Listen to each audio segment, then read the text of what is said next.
Hello students. अभी आज हम क्वेश्चन नंबर फर्स्ट देखते हैं एक्सरसाइज 3.1 का अंडरस्टैंडिंग क्वाड्रिलेटरल्स। ओके, तो देखिए क्वेश्चन में कुछ फिगर्स दी गई हैं। Given here are some figures, figure number 1, 2, 3, 4 ऐसे 8 फिगर्स हमारे पास। तो हमको क्लासीफाई करना है, classify each of them on the basis of simple curve, simple close curve, polygon, convex polygon और कॉनकेव पॉलीगन। मतलब हमको ये बताना है कि जो फिगर्स हमें दी गई हैं इनमें से कौन कौन सी फिगर सिंपल कर्व है, कौन सी फिगर इसमें सिंपल क्लोज कर्व है और कौन सी पॉलीगन है। तो ये सब हमें क्लासीफाई करना है। ओके, तो देखिए सबसे पहले हम देखते हैं सिंपल कर्व। तो सिंपल कर्व वो होता है जिसको आप बिना पेन को लिफ्ट किए हुए बना सकते हैं, उसको हम सिंपल कर्व कहते हैं। ठीक है, जैसे देखिए अगर आपको ये डायग्राम बनाना है तो पेन आप इस तरह ले जाएंगे ऐसे, और जो इनिशियल पॉइंट था वहीं जाके फाइनल पॉइंट भी वहीं मैच हो रहा है, आपका वहीं एंड हो रहा है। ठीक है, तो हमको यहाँ कहीं भी पेन लिफ्ट करने की जरूरत नहीं है, तो ये आपका सिंपल कर्व हो गया। तो मतलब फर्स्ट आपका सिंपल कर्व है। ठीक है, सेकंड देखते हैं। तो सेकंड भी सेम है। देखिए अगर हम इस तरह पेन को मूव करते हैं तो इनिशियल पॉइंट और फाइनल पॉइंट हमारा एक ही जगह जाकर मीट होता है। ठीक है, तो सेकंड भी हमारा सिंपल कर्व हो गया। थर्ड को देखिए, अगर आप थर्ड को बनाएंगे तो पहले आपको एक सर्कल बनाना पड़ेगा, फिर आपको पेन को लिफ्ट करके दूसरा सर्कल बनाना है। तो मतलब ये हमारा सिंपल कर्व नहीं है। ठीक है, और यहां पर भी देखिए, यहां पर लाइन ओवर राइट हो रही है, देखो ओवरलैप हो रही है, या इसको ट्रेसिंग कह सकते हो। ठीक है, तो इस तरह एक दूसरे को काटना नहीं चाहिए लाइनों को। ठीक है, तो इसको हम सिंपल कर्व नहीं मानेंगे। नेक्स्ट आता है हमारा फिगर नंबर 5। तो देखिए अगर हम इस तरह इसको ड्रॉ करते हैं तो कहीं भी हमको पेन को लिफ्ट करने की जरूरत नहीं है। ठीक है, तो ये भी हमारा सिंपल कर्व आएगा। ओके, नेक्स्ट फिगर है फिगर नंबर 6। तो देखिए अगर इस तरह ड्रॉ करते हैं इसको तो ये पॉइंट भी आपका सिंपल कर्व में आएगा। और नेक्स्ट अगर हम इसको ड्रॉ करते हैं इस तरह तो ये एक सिंगल फिगर है और एक इनिशियल पॉइंट है और वो पॉइंट में ही जाकर इसका फाइनल पॉइंट मीट हो रहा है। तो ये भी हमारा सिंपल कर्व है। इसको आप सिंपल कर्व नहीं कह सकते क्योंकि इसमें देखिए दो फिगर है अलग अलग, दो सर्कल्स हैं और एक बीच में, ये दोनों सर्कल एक लाइन से मीट हो रही है, मतलब कनेक्ट हो रही है। ठीक है, तो इसको भी हम छोड़ देंगे। नेक्स्ट पॉइंट आता है हमारा simple closed curve. Simple closed curve, closed curve मतलब कर्व तो होना चाहिए पर क्लोज होना चाहिए। तो यहां पर वैसे भी कोई ओपन फिगर हमको नहीं दिखाई दी थी, तो हमारे ये फर्स्ट पॉइंट देखिए क्लोज है, कर्व है और क्लोज है। सिंपल क्लोज्ड कर्व हम इसे कहेंगे जो कर्व तो हो पर क्लोज भी होना चाहिए साथ में, मतलब कहीं से ओपन नहीं होना चाहिए। ओपन का मतलब जैसे मान लीजिए एक कर्व है, ये कर्व इस तरह है तो पर ये देखिए ओपन है यहाँ से। ठीक है, तो ऐसी फिगर नहीं होनी चाहिए। अगर कर्व है तो क्लोज भी होना चाहिए ऐसे। तो सिंपल क्लोज कर्व में देखिए हम फर्स्ट फिगर देखते हैं, ये कहीं से भी क्लोज, देखिए सब तरफ से ये क्लोज है, कहीं से भी ओपन नहीं है, तो हमारा फर्स्ट हो जाएगा। एक हमारा देखिए सेकंड को हम चेक करते हैं, ये कहीं से भी ओपन नहीं है तो सेकंड हो गया। थर्ड तो हमारा कर्व है ही नहीं, फोर्थ को भी हमने कर्व नहीं लिया था। फिफ्थ को हम देखते हैं तो फिफ्थ भी हमारा देखिए क्लोज कर्व है। ओके, सिक्स भी हमारा देखिए क्लोज कर्व है, मतलब कहीं से भी ओपन नहीं है।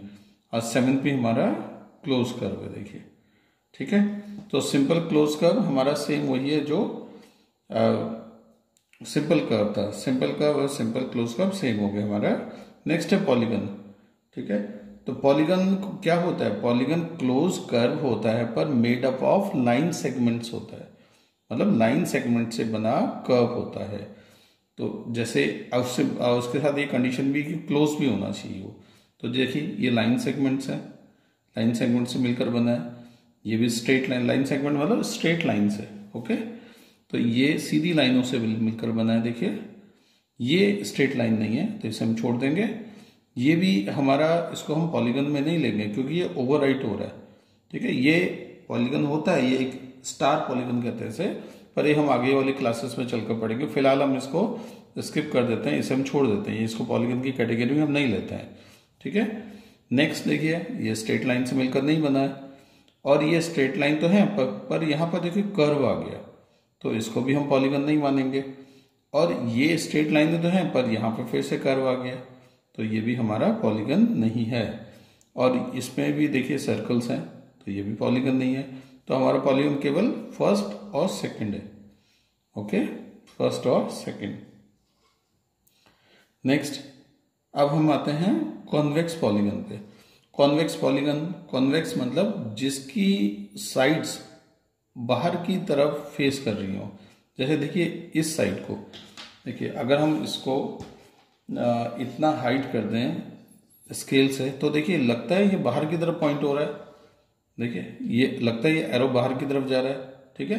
किसी भी साइड को हम हाइट कर देते हैं, जैसे इसको हम चेक करते हैं तो देखिए लग रहा है ना बाहर की तरफ जा रहा है, ठीक है। तो इसको हम कहेंगे कॉन्वेक्स पॉलीगन, ओके। तो ये हमारा कॉन्वेक्स। तो इस तरह हमारा देखिए पॉलीगन तो हमारे पास सिर्फ दो ही थे। ये हमारा इसके एंगल्स जो इसके जो पॉइंटिंग डायरेक्शन है ये बाहर की तरफ है, तो इसको हम कहेंगे कॉन्वेक्स पॉलीगन। और इसमें सिर्फ सभी फिगर्स में सिर्फ एक ही कॉन्वेक्स पॉलीगन है हमारे पास, तो हम यहाँ लिख देंगे कॉन्वेक्स पॉलीगन को केवल नंबर 2, ओके। नेक्स्ट आता है हमारा कॉनकेव पॉलीगन। कॉनकेव, जैसे केव मतलब गुफा, जैसे आपने छोटी क्लासेस में पढ़ा होगा, गुफा। गुफा मीन जो एंगल अंदर की तरफ मूव हो रहा है। देखिए ये फिगर है हमारी, और ये एंगल, ये लाइंस जो हैं ये अंदर की तरफ आ रही है, फिगर से अंदर की तरफ, तो इसको हम कॉनकेव कहेंगे, ठीक है। देखिए ये भी कॉनकेव नहीं है, ये बाकी तो पॉलीगन ही नहीं है। तो इन दो पॉलीगन में एक हमारे पास कॉन्वेक्स है और एक हमारे पास कॉनकेव फिगर है, कॉनकेव पॉलीगन है, ठीक है। तो नेक्स्ट आता है आपका कॉनकेव पॉलीगन। तो ये जितनी भी फिगर्स दी गई हमारे, इन सब फिगर में केवल एक कॉनकेव पॉलीगन है। तो ये आपका क्वेश्चन नंबर 1 कंप्लीट होता है। हेलो स्टूडेंट्स, हम क्वेश्चन नंबर 2 देखते हैं एक्सरसाइज 3.1 का। इसमें दिया गया how many diagonals does each of the following have. First part है अ कॉन्वेक्स क्वाड्रिलेटरल, सेकंड है अ रेगुलर हेक्सागन, और थर्ड है अ ट्राइंगल, ठीक है। तो हम इसको 1 बाय 1 देखते हैं। सबसे पहले तो एक कॉन्वेक्स क्वाड्रिलेटरल, ठीक है। तो कॉन्वेक्स क्वाड्रिलेटरल क्या होता है? कॉन्वेक्स क्वाड्रिलेटरल मतलब जिसके कॉर्नर्स बाहर की तरफ निकले हों। आप इसे कैसे भी बना सकते हैं, जैसे सपोज हमने इस तरह ड्रॉ कर दिया इसे,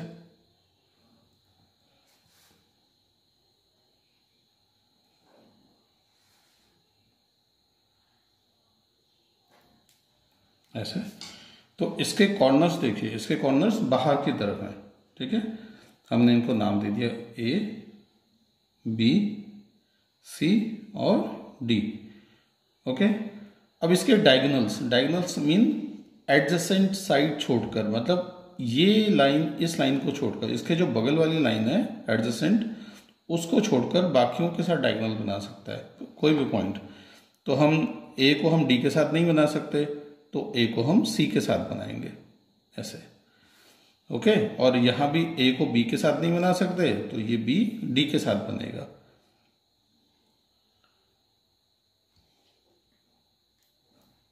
इस तरह, ठीक है। तो हमारे पास देखिए कितने डायगोनल्स हो गए, हमारे पास 2 डायगोनल्स हो गए। एक डायगोनल हमारा है AC, AC, और दूसरा डायगोनल है BD, BD। डायगोनल्स में ये ध्यान रखना है कि ये जो पॉइंट है A, ये अपने एडजेसेंट साइड, एडजेसेंट मतलब उसके साथ वाले साइड को छोड़ के बाकी सबके साथ डायगोनल बना सकता है। तो इसके साथ वाली साइड एक तो D है और एक B है, तो सिर्फ एक ही साइड बचती है C, ठीक है। ऐसे ये B पॉइंट है, B पॉइंट A के साथ और C के साथ नहीं बना सकता क्योंकि ये दोनों एडजेसेंट साइड्स हैं उसके, तो ये D के साथ बनेगा। तो a convex quadrilateral have 2 diagonals, आप यहाँ लिखेंगे 2 डायगोनल्स, और हमने ऊपर डायगोनल्स के नाम दे दिए हैं, ओके। ये फर्स्ट पार्ट हो गया। हम देखते हैं रेगुलर हेक्सागन। ठीक है, तो अब हम ये पहले एक रेगुलर हेक्सागन ड्रॉ कर लेते हैं।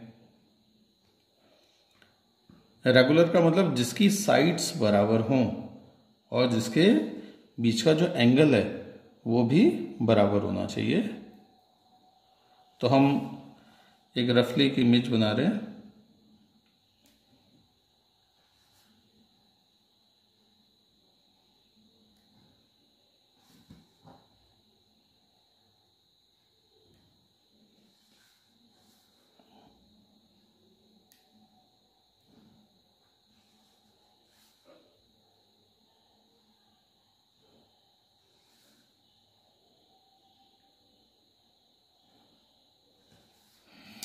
ठीक है, अब हम इनको नाम दे देते हैं।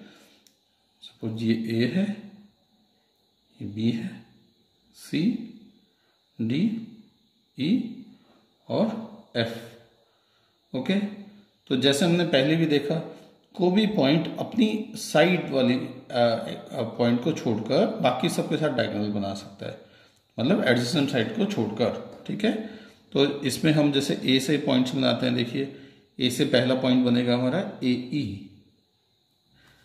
ओके, हम लिख देते हैं ए ई।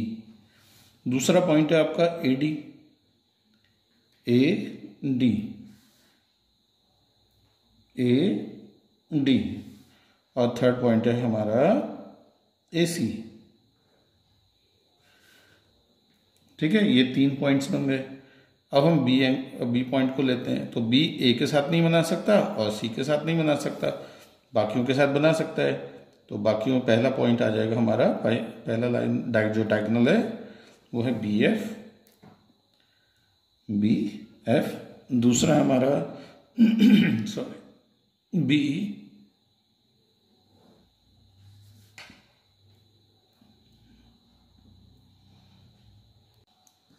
और तीसरा हमारा बी डी।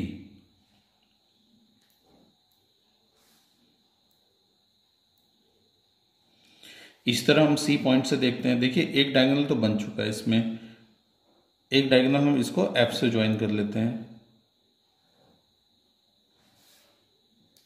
ये सी एफ हो गया। एक डायगोनल हमारा सी ई बन जाएगा, सी ई। ठीक है, अब हम डी को देखते हैं। देखिए, डी में 2 डायगोनल्स बने हुए हैं, पी डी और ए डी। हम इसको डी के साथ, डी को एफ के साथ ज्वाइन कर सकते हैं,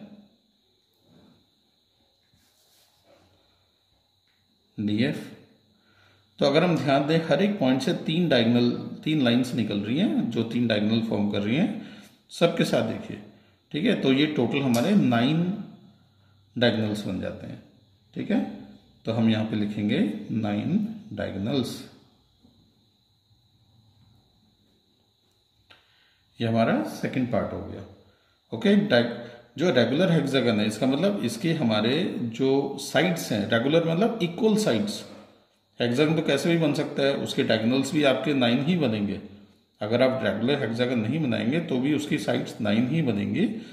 ठीक है, पर हमें रेगुलर कहा गया तो इसलिए हम रेगुलर बनाएंगे, जिसके एंगल भी बराबर होना चाहिए। ठीक है, थर्ड पार्ट है आपका ट्रायंगल। तो ट्रायंगल को देखते हैं। आप एक ट्रायंगल बना लीजिए कोई भी।